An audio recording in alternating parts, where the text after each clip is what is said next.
ticket gets you on and off the train all day long here at the village.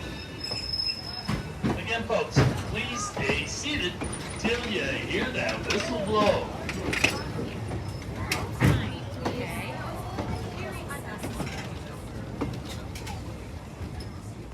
Is the Daggett Farm, a living history barn from 1754 in Andover, Connecticut. Stop in and see how Samuel Daggett and the family lived and worked on the farm prior to the American Revolution.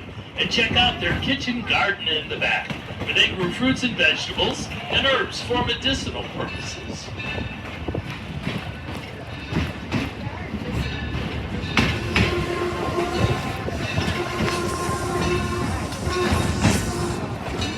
And we're now passing our new horse paddock down here at Hawthorne Glade.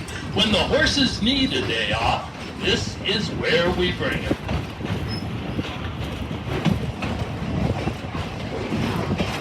The locomotive at the head of our train today is the Torchlake. It's a coal-fired steam engine built way back in 1873 at the Mason Works in Taunton, Massachusetts. The Torchlake is a Mason bogie, and at 150 years old, it's the oldest regularly operated steam locomotive in the country. The Torchlake weighs in at 35 tons. So now, folks, let's take a few moments to sit back and relax and enjoy the sights and sounds of railroading, as it was in the late 1800s and early 1900s.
What you just saw there was the blowdown, where we're blowing out any additional scale or sediment building up in the boiler.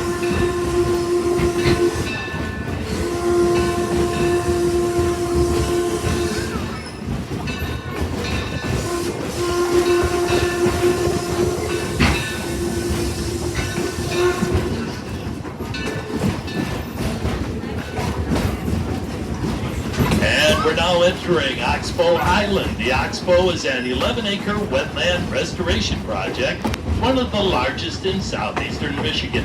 Hundreds of trees have been planted and the waterways cleaned and cleared. And wildlife has returned with a herd of deer and many smaller animals as well, Michael. Now up next is the Henry Ford Academy. Henry Ford Academy is a charter school here in Wayne County. Students attend for free but are chosen by lottery.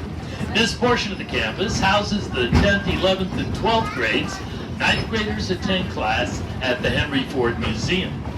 Just ahead, you'll see 3 attached rail cars. They serve as classrooms for the senior class. Imagine that, going to class in a rail car.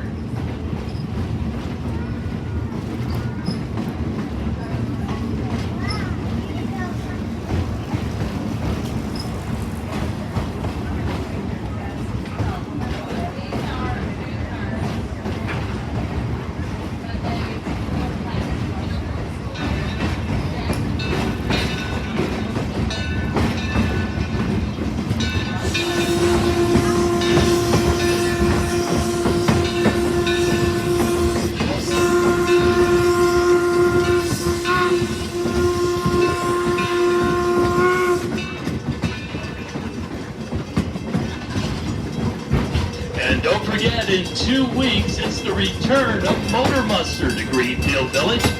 one of the biggest car shows of the year. On the weekend of June 17th and 18th, there'll be hundreds of cars from the 1930s straight up to the 1970s, and will be open late Saturday night till 9 o'clock. It's Motor Muster here at Greenfield Village in just 2 weeks. Coming up on your left at the top of the hill, it's a popular wedding spot.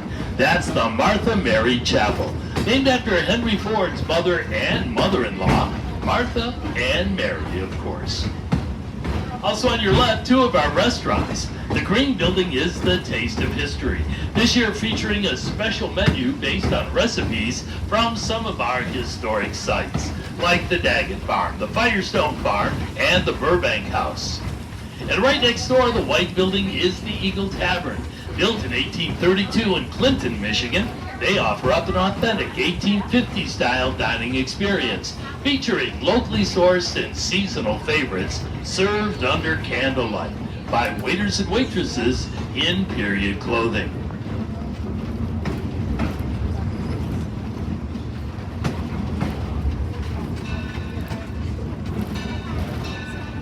And that brings us to our next stop of the day, and that's Smith's Creek Station. From here you have full access to Railroad Junction, Main Street, and Liberty Craft Works. If you're leaving us here, please stay seated until the train comes to a complete stop. The engineer will give a blast of the whistle. That means the air brake is set. And then I'll give you the go-ahead to exit on the left side only. Don't forget that wristband or ticket gets you on and off the train all day long here at the village. So folks, please stay seated till you hear the whistle blow. There's the whistle station. So stop by and find out. Oh, you left him on, come on!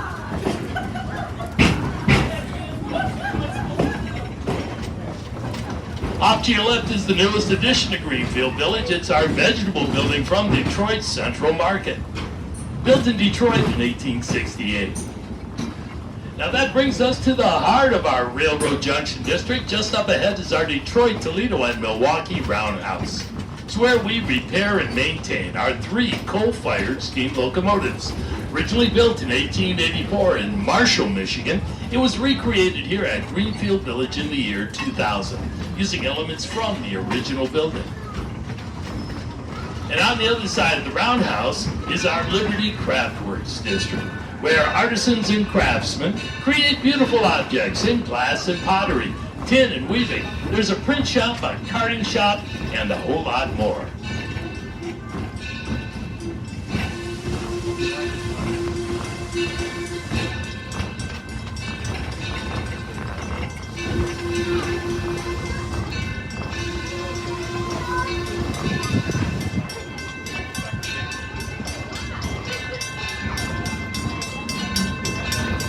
And we're now entering our Working Farms district, and just beyond the Red Cider Mill is the Firestone Farm, the birthplace of Harvey Firestone, Henry Ford's great friend, and the founder of the Firestone Tire and Rubber Company of Akron, Ohio.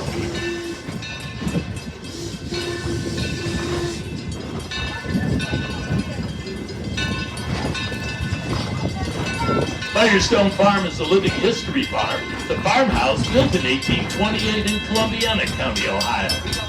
And be sure to stop by the barn today. See if there's any new arrivals.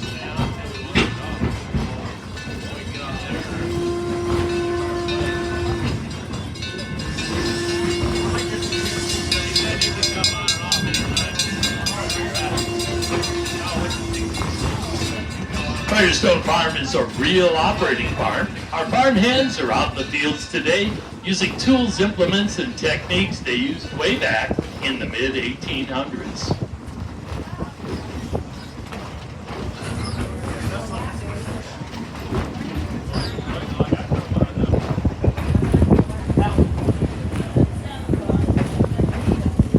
Well, that brings us to our next stop of the day, and that's Firestone Station at the front gate. From here you have full access to Working Farms, Main Street, Liberty Craft Works, and Henry's Model T. So if you're leaving us here, please stay seated until the train comes to a complete stop. The engineer will give a blast of the whistle, which means the air brake is set, and then I'll give you the go-ahead to exit on the right side only. Don't forget that wristband or ticket gets you on and off the train all day long here at the Village. Again, folks, please stay seated till you hear that whistle blow.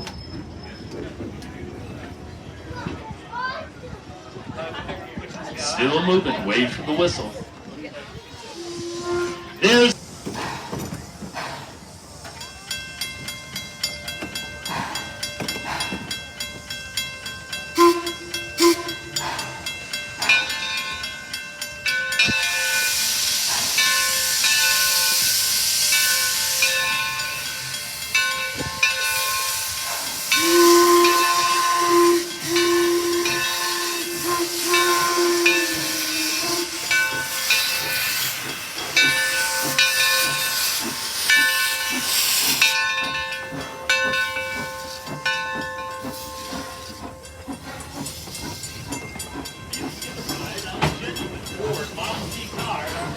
loading dock on the corner of Bagley and State Street, right here in Henry's Model T district. And that brings us to the birthplace of Henry Ford. Coming up on your left is the Ford Farm, built here in Dearborn, Michigan in 1861. Henry was born in that white farmhouse in July of 1863. And there was his parents.